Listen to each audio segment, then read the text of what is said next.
सुनी सब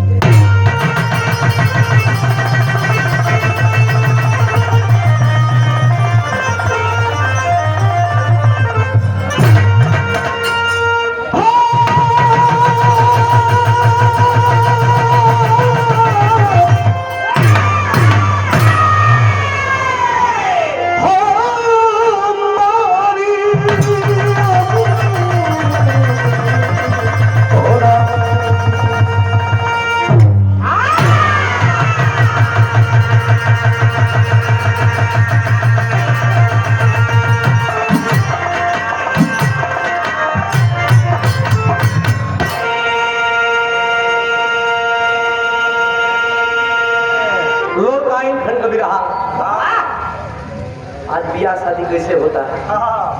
लेकिन पहले देगा तलवार को बियाह होके जेकरे करेजा में दम रहे ओकर बियाह होके, जेकरे करेजा में दम ना रहे ओकर बियाह उससे हम तो यही कहला कि भला से घरी हमनी का जरूर ना भई मैं तो रोड हुए मर गिरती जा उतना जोर रही तो ना बियाह होई ये घरी कैसा हो जाए एकर तो रिश्ता भी आवत तो कैसे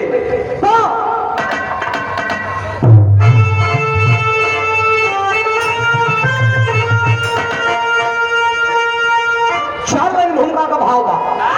कैसे मास्टर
बलिया से बारात लेके गई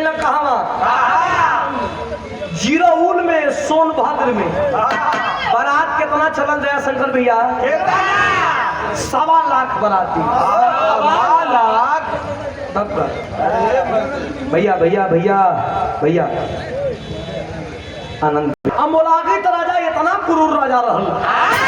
इतना क्रूर राजा रहल कि बहन बेटी के सौरी घर में धकी बांधे कि जवान होते के मेहरारू बनाई हम कहता नहीं कि वो ठीक रहे करब वो ठीक था। आज के समय में अमेरिका में एक फाइल खुली है टेस्टिंग फाइल, आपको पता है 2 साल 3 साल 5 साल की छोटी छोटी बच्चियों को रेप करके उनको काट करके खून पिया जाता है। दुनिया का सबसे बड़ा ताकतवर देश जिसे कहा जाता है, जिसे आप हम आइडियल मानते हैं, चेहरा सामने आया है। पहले जो हुआ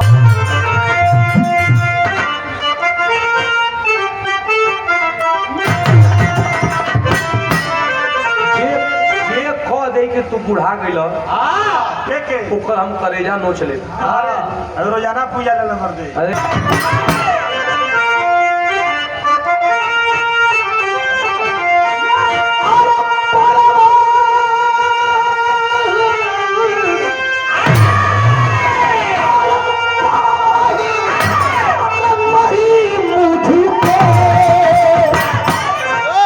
जीने और मरने का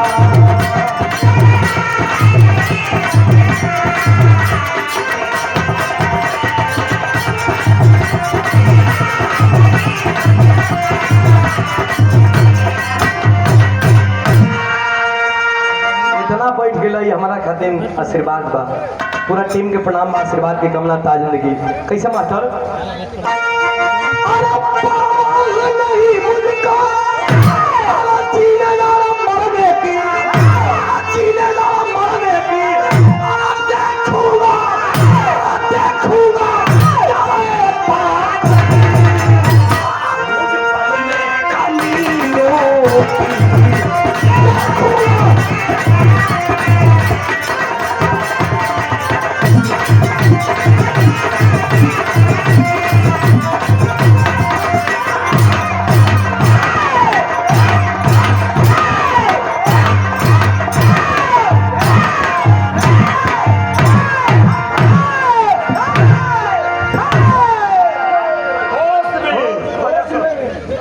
अरे मर्दे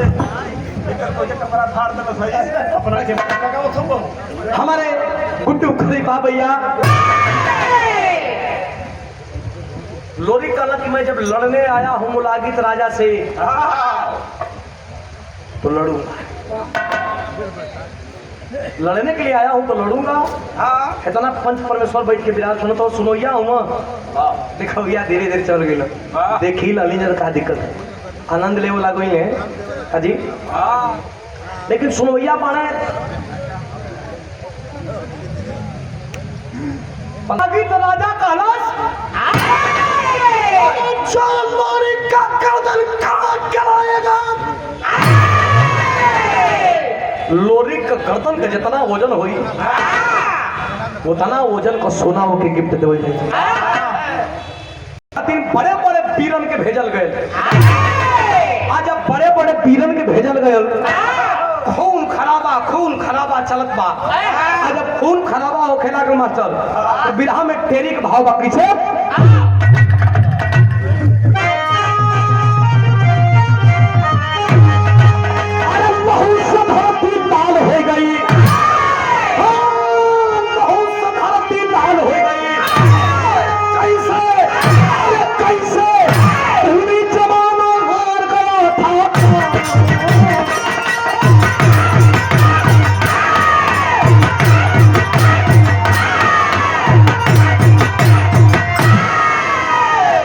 कैसे भूली जमाना हार गया था काल, बड़े बड़े वीर को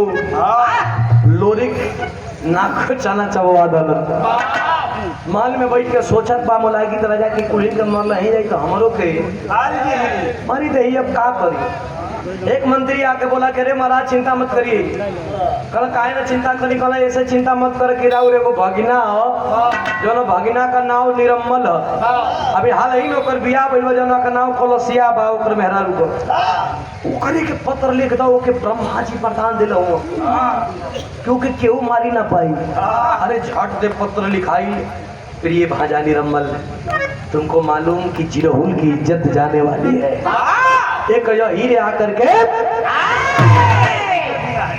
जिरहुल पे चढ़ाई किया है सुनांचल की मिट्टी, अब तुम्हें पुकार रही है जल्दी आ जाओ। पत्र पढ़ के जब वही चले को कोशिश कैला सती ले कौलसिया दुल्हनिया पकड़ लरस कलाई।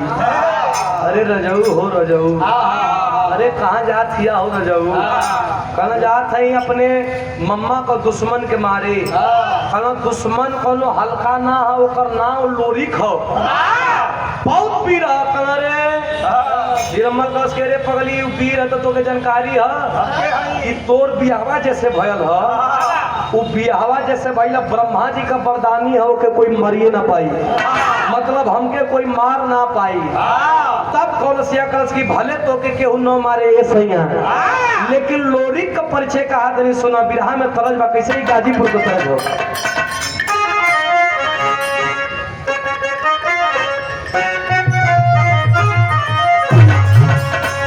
लड़ाई लग रहा शहीद भई रहन पीर अब्दुल हमीद। ओ समय हमारे गुरुजी विजय लाल यादव जी ई भाव के गईले रहन कैसे मास्टर, अरे कर्ज पड़ा, अरे कर्ज पड़ा और गाजीपुर आके देला कर्ज पड़ा।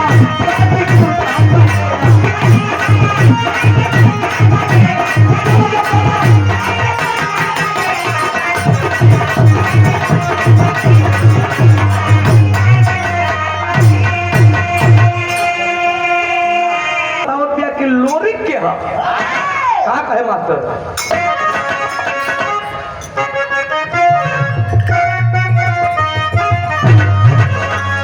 कहे कि बलम हो ये सजन हो जानी ला पीरिताई कलम हो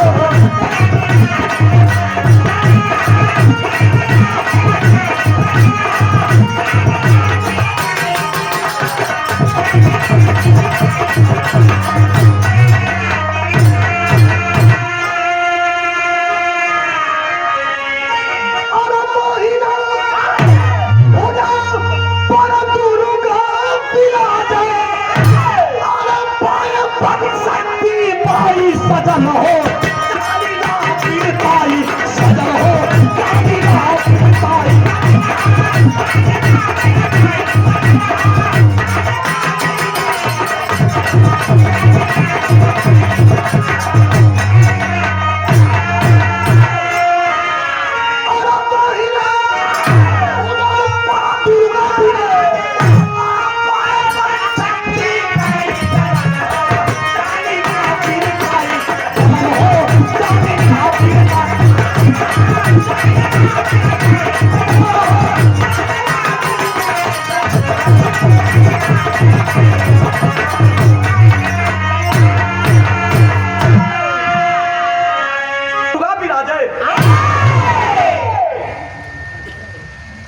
बन सकती माई सजन हो जाती है सैया तू लोरी से बढ़िया रहो हम जाना सही तो के वरदान प्राप्त है लेकिन सुना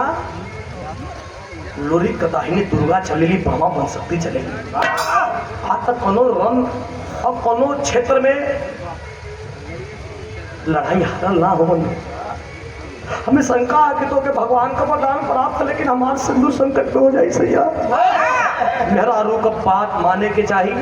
कभी कभी लेकिन हाथ झटकार करके चल दिया रे लड़की 2 दिन हुआ शादी करके आए हुए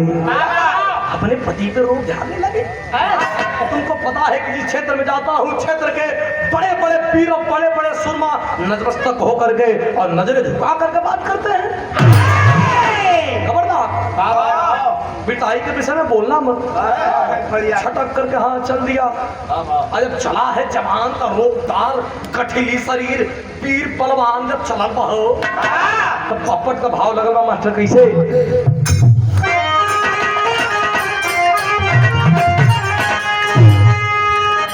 अरे मास्टर तनी पढ़ी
निरम्मन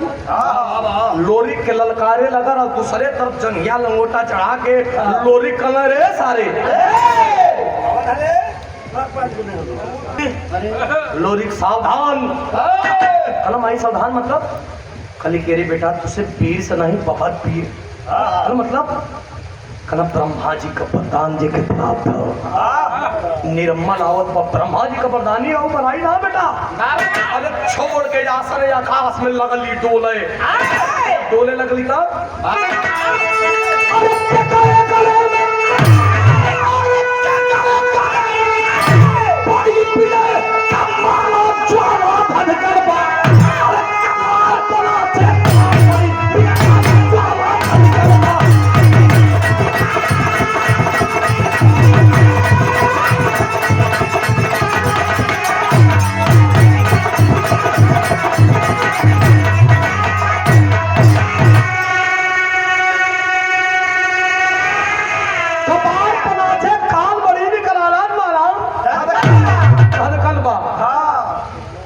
लोरिक लगना लौड़े जो मेरी जोर बांध के खाड़ बिजुलिया तलवार निकाला मारा खचाक से गर्दनिया कट जा अब बड़ा जोर से खकैला कि मार डाली तेरे फिर जुट जा हंसे लगे अरे फिर मारा फिर कटे फिर हंस लगे बुद्धि खराब मार पसीना पर पसीना हो गया लोरिक के अब लगल जोर था अगर कोनो काम सोचबा एक बार प्रयास करबा दो बार प्रयास करबा तीन बार प्रयास करबा और ना होला तो लगे अपने जोरबा था अपने पसंद का होके लगे कि अरे ना होता ना मराई का आई ना मराई तो हमारा जाए दुर्गा माई के ऊपर ताकत हो दुर्गा माई का आंख लाल लाल हो गए हो आंख लाल करबू जिंदगी भर पूजा दहली खानदान का पूजा हम तो के दली चीर के अपन खून पियली आज आंख लाल करके बैठल हूँ कोनो उपाय करा माई के सुमिरत मन लोरकी के भाव मास्टर पहले हमारे बिरादरी में जब बरियात चले तो जब बरियात चले भैया तो लोरकी गवा अरे लोरकी ना गवा लोरकी गावे वाला लोरकी गावा लेकिन कुल यही चोरी करेगा इतना हमार बिरदरी गंदा ना ये दूध में पानी भले मिला दे चुप रहो यार अरे डांडे पर बैठ के कहा कुल आ खेत वाला आवे तो के खले कहाँ चल रही है ये चल रहा है भाई कहाँ चल कान में उंगली डाल के एक उंगली कान में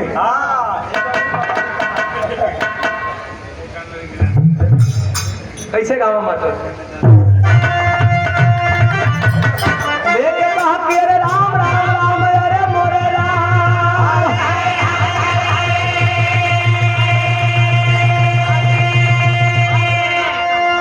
माघ में गवाए के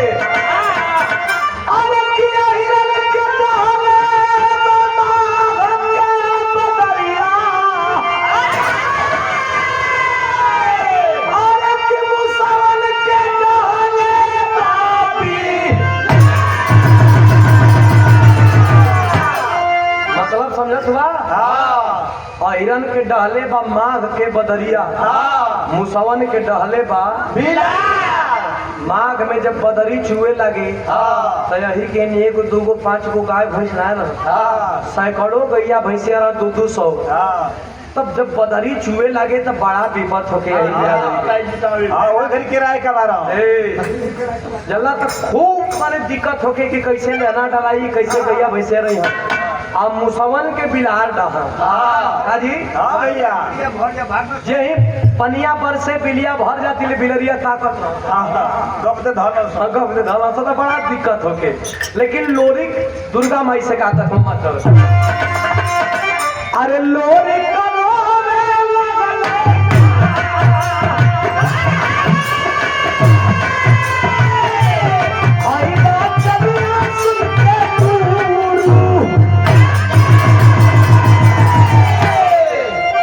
अरे लोरी का रोवे लगले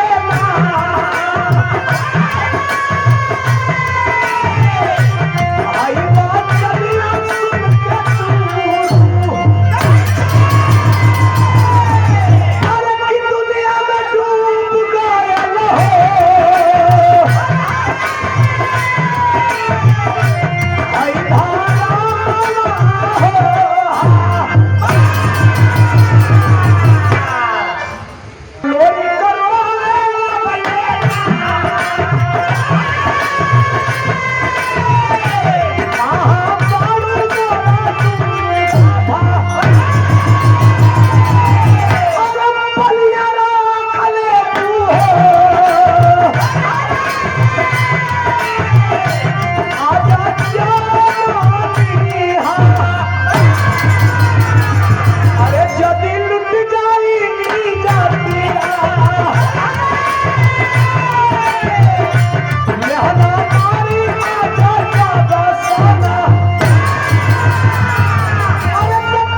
लोरी का नहीं है माई जीवन भर पूजा रहलू है आज नाज अगर अबू निरम्मल से अगर कहीं ऊंच नीच हुई तो तुहार जिंदगी भर खातिर पूजा छोड़ दे। अरे माई बौखला गईली की बौखला गईली कैली ब्रह्मा जी तर कहलिए अगर हमार भगत का जान ना बची आज फाड़ दे तो के। अरे बाप रे बाप माई का बात सुन के ब्रह्मा जी कहना कि का करे कहना कि का नहीं करे निरम्मल का पथरवा जो अमृत को के फाड़ ब्रह्मा जी कहना सुना जे कर पत्र लिख देला ओके फाड़ी ला नहीं कहना ना फरबो तो हम फाड़ब ब्रह्मलोक में आग लगा दे। ब्रह्मा जी से झपट के जब फाड़ के पाती चलली है बड़का जीव निकाल के लोरी खाफत हो कि माई जना से मैया कहला अब कोनो दिक्कत ना है तू काटा अब कटाई। अरे रेत के बहरी निकलना हो आड़ बिजुलिया आ कैला का मास्टर खड़ी के भाव बा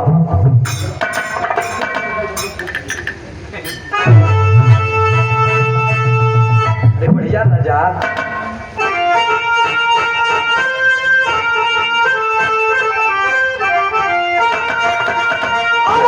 स्वागत में खड़ी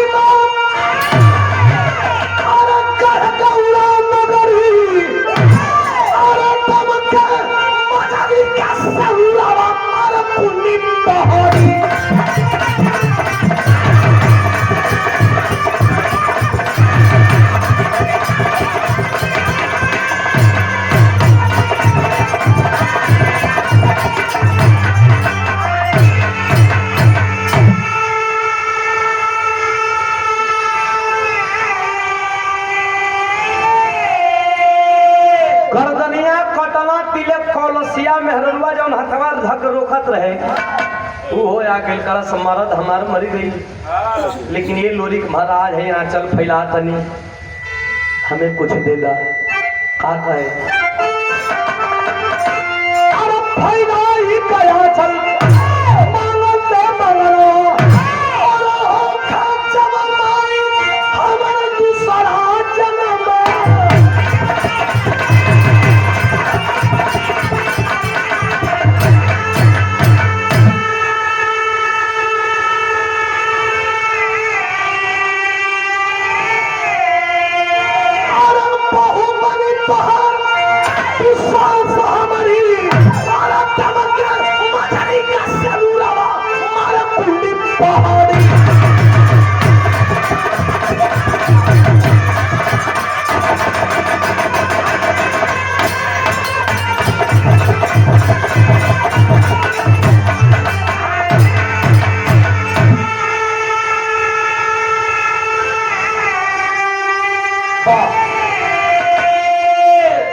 दम के मजरी का सनुरवा मार कुंडी पड़ी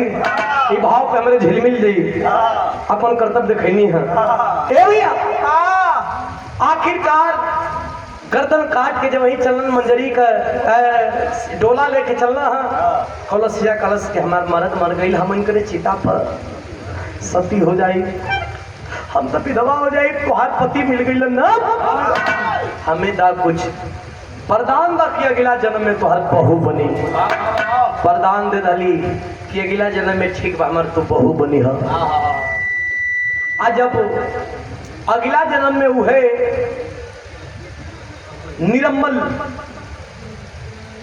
मंजरी को गोद में अब होलिक बन के एक दिन खाली बितैले रहलन मंजरी साथे लोरिक मात्र एक दिन बितैले रहना फिर छनवा का प्यार में पड़ के चल गए रहलन। लेकिन एक दिन में रहल का वरदान एक दिन में वरदान काम कर जलस आ उहे निरम्मल जौन मर रहल जितना बड़ियार निरम्मल रहल उतने बड़ियार अब होलिक जन्म ललस मंजरी का कोख से ऊपर दनवे काम कैले रहल। और वहां से जब चलना एक बारी मुड़ के देखलस मंजरी अपने नैहर के कलश के सैया कोनो निशानी दे दा फिर नैहर के आवेला। निकाल करके तलवार खान बिजुलिया एक बड़ा सा पत्थर हल, एक हाथ से ही पत्थर के काट दहन पूरा 2 फाट। जो ने पत्थर का नाम पर मारकुंडी घाटी पीर लूरी पत्थर, आज भी सोनभद्र में वो पत्थर हो। ओइजा मंजरी सिंदूर अपने मंगिया में लगैली, अब 5 बेरी पत्थरवा पर टिकली, आज 5 बेरी जमीन पर टिकली। आज भी जहाँ जहाँ सिंदूर लगल आज भी वहाँ का धरती लाल है। आज जब जब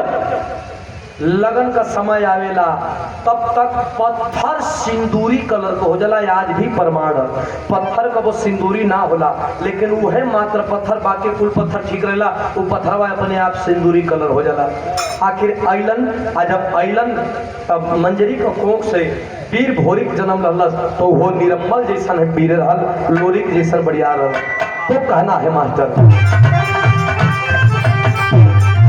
गुरु बिहारी स्वर्ग में चंद्रिका कवि बच्चन जी बने पुजारी।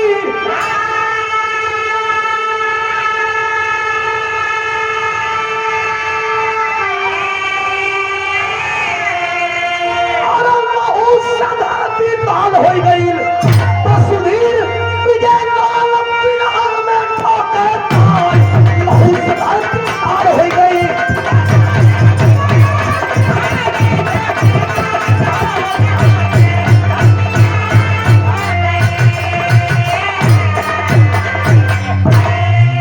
भैया